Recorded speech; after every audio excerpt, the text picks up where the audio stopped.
This might look simple, but using the wrong method can bend the axle or destroy the bearing. In this process, the axle shaft is removed using a hydraulic bottle jack as a pulling tool. Chains and steel brackets are used to secure the setup, allowing a straight and controlled pull.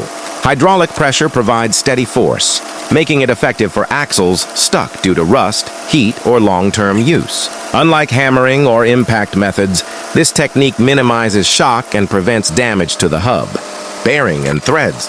By applying gradual and precise pulling force, the axle comes out clean and safely.